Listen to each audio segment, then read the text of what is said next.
Hi friends, welcome to my channel, and this is part 6 video in mastering Hyper-V on Windows Server. So in this video I'm going to show you how to create a virtual machine on a Hyper-V server. So in last few videos we have done the Hyper-V installation. We understand what is Hyper-V, how to install a Hyper-V role, what are the basic post installation configuration on a Hyper-V host to before creating the virtual machine. So I want to recap on in this video a little bit so we are clear what we are trying to do. So in this video we are basically going to deploy this guest OS, which is VM0, VM1, VM2 and VM3. So we already have a hardware.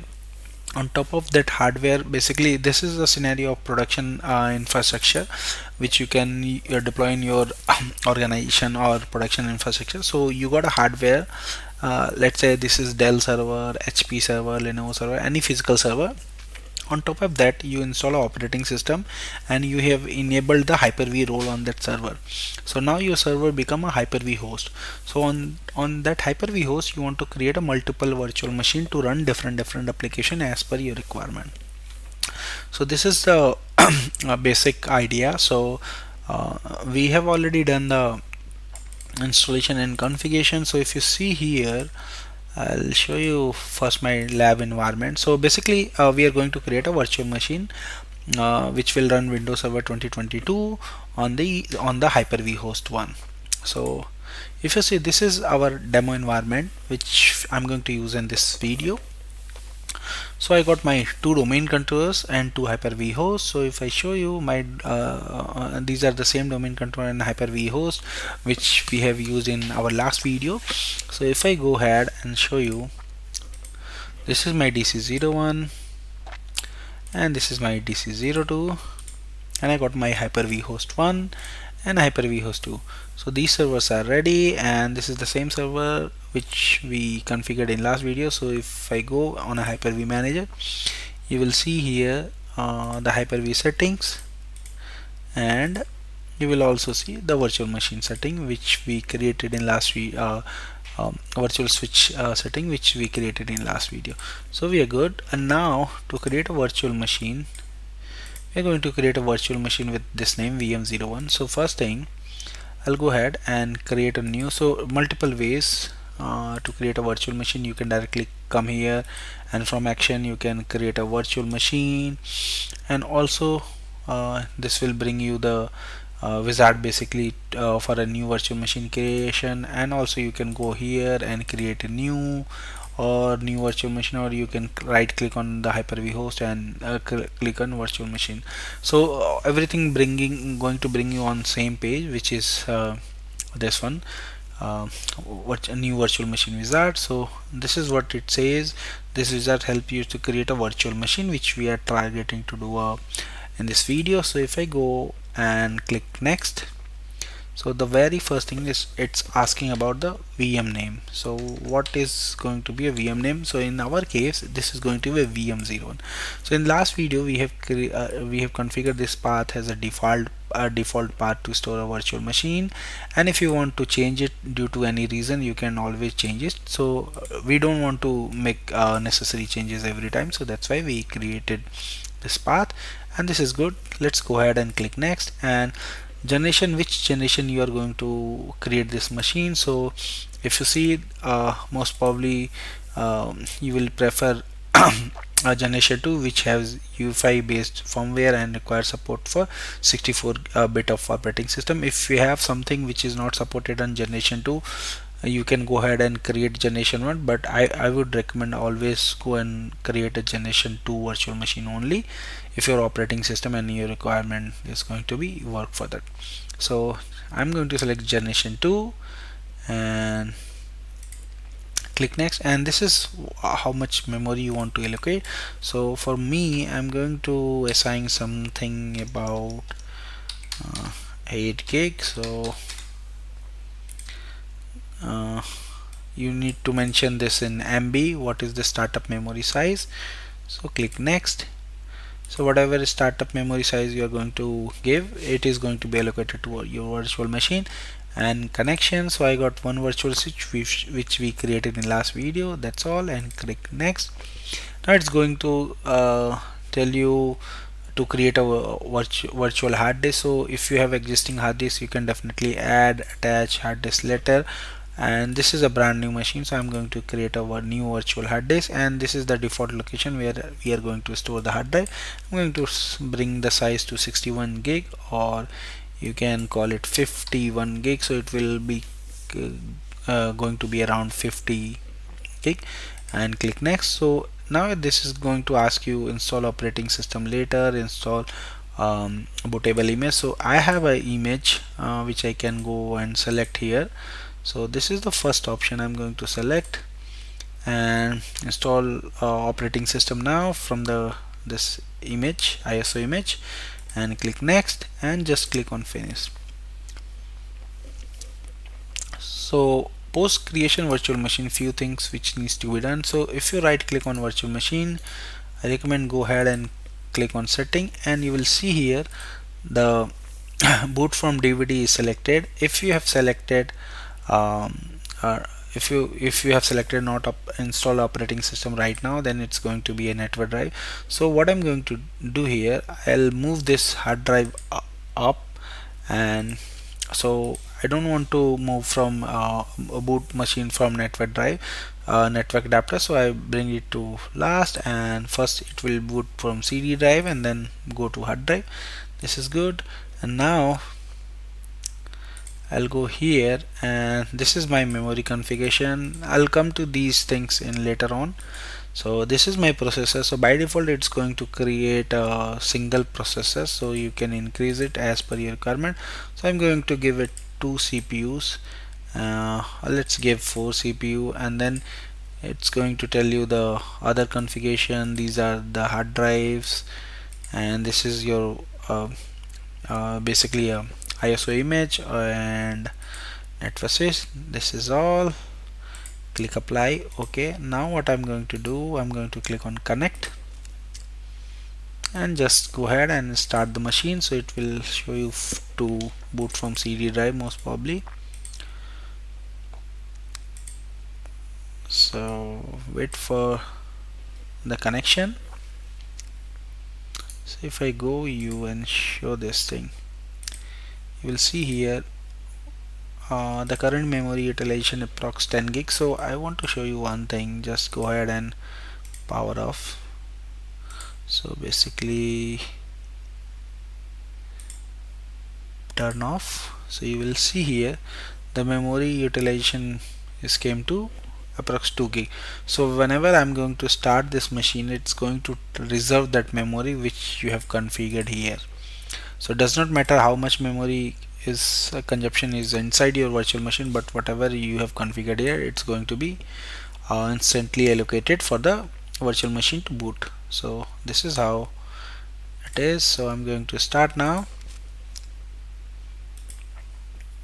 So we'll see here on the memory utilization spike up.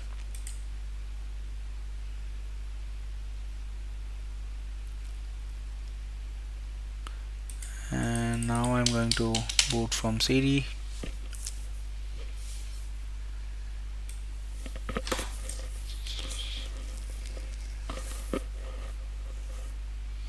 So just click next. The simple installation of Windows Server OS, it's going to be a pretty straightforward.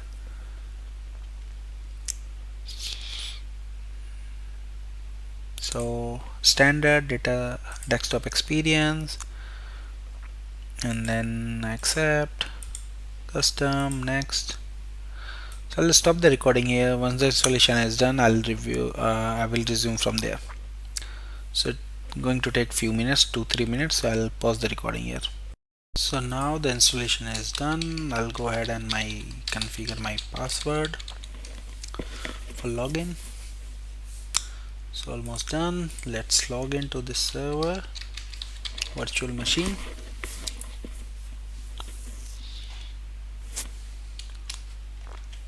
So basically we have created this first virtual machine on top of our Hyper-V 01. So this is good.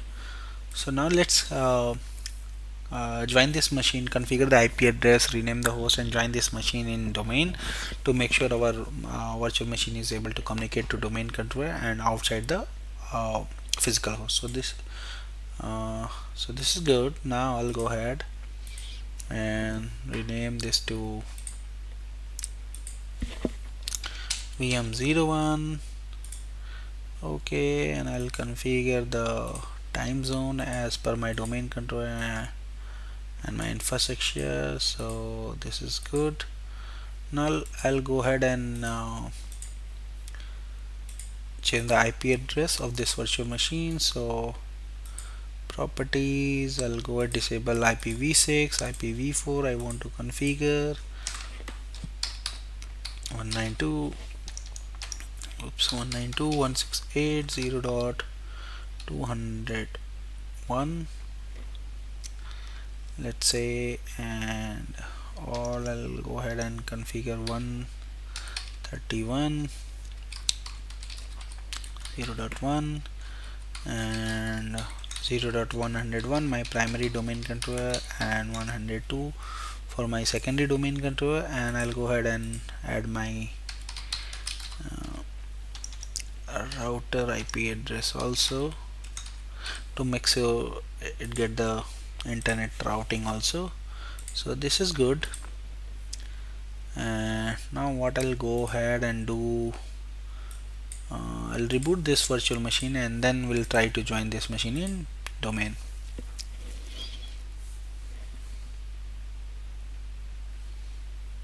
So it's booting now.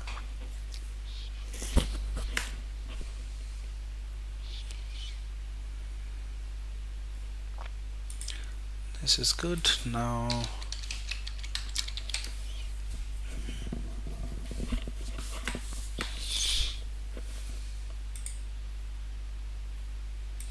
this is done, and now I'll rename this to OS disk just to verify and make sure this is OS disk, and join this machine in domain. The very first thing, post reboot, so labs hands-on dot lan, and it's asking for username password, means it is able to communicate to my domain infrastructure. So basically it is able to communicate to the my DC which is running outside the Hyper-V host. So this is good. So everything seems working fine. Now I'll rebooted this machine. I'll go ahead and verify this virtual machine which is running on Hyper-V host now joined in my domain. So I'll go on tools and Active Directory users and computers, and under the computers I'll see it should appear here. So give it some time. So just make sure it's rebooted. So I'm going to log in with Hyper-V admin, and you will see here my domain name is mentioned, labs and so on. No. So this is good. So now this machine is joined in domain, and if I go and run the cmd and who am I, so you will see I'm left hands on and Hyper-V admin. So this is good. I'll go ahead verify, and you can see my machine is VM is appearing here now. So this is good. So now in this video we have seen how to install a create a virtual machine and install a operating system. So similar way it's going to work for all the Windows operating system. So this is done. Now I'll go ahead and what I'll do, I'll shut down this virtual machine, and few things post the installation of OS. What you need to do, go ahead and remove the CD drive if you don't need. Just select none, or if you really don't want the CD drive to be associated with the virtual machine, you can go and remove it also. And once this is done, you click apply, click OK, and now if I go and open this again, you will see here boot file is updated now, to the basically configuration of the virtual machine. So you can see here it's a UEFI boot, and it says the virtual machine where the virtual machine boot file is setting. So this is the HD path, GPT part of the virtual machine drive, which is created here, and the virtual machine is going to boot from this boot image file. So this is all about creating virtual machine and installing the Windows operating system on the Hyper-V server. So thanks for watching, and please subscribe me for more videos. And if you have any query, any question related to this, you can always post them on my given mail IDs. Thank you once again. Bye bye.